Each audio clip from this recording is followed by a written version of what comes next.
মামা মামা দরজা খোলো। আরে কে এত রাতে কে এসেছে? মামা আমি। মামা আব্বু এখনো বাসায় আসেনি আর আমার অনেক খিদা লেগেছে।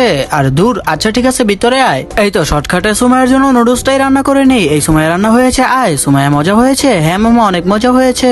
সুমাইয়া তুই রাতে এখানেই থেকে যাস না মামা, আমাকে বাসায় দিয়ে আসবা আর আব্বুকে খুঁজে দিবা। আচ্ছা ঠিক আছে চল তাহলে, এই লাইটটা ধর। আরে সুমাইয়া তোর আব্বুকে তো কোথাও দেখা যাচ্ছে না। ঠিক আছে চল এখন তোকে আমি বাসায় দিয়ে আসি। এই তো তুই এখানে শুয়ে পড়, আমি চলে যাই। না মামা তুমি যেও না, আমার একা ভয় করবে। আচ্ছা ঠিক আছে চিন্তা করিস না, আমি এখানেই বসে আছি তোর সাথে। আরে আমি এখানে কেন? আশেপাশে এগুলো কি? আরে আপনি তো সারা রাত বাইরেই ছিলেন। আরে আব্বু তুমি সারা রাত বাইরে ছিল কেন? এখন তাড়াতাড়ি চলো বাসায় চলো।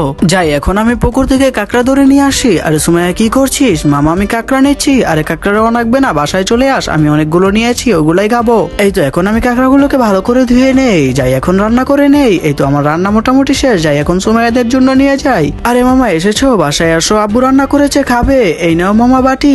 আরে রান্নাটা কিন্তু সেই মজা হয়েছে। আর তোমাদের কাছে ভিডিওটি ভালো লাগলে লাইক করে চ্যানেলটি সাবস্ক্রাইব করো। আর তোমার ফোনে কত পার্সেন্ট চার্জ আছে তা কমেন্টে লিখো।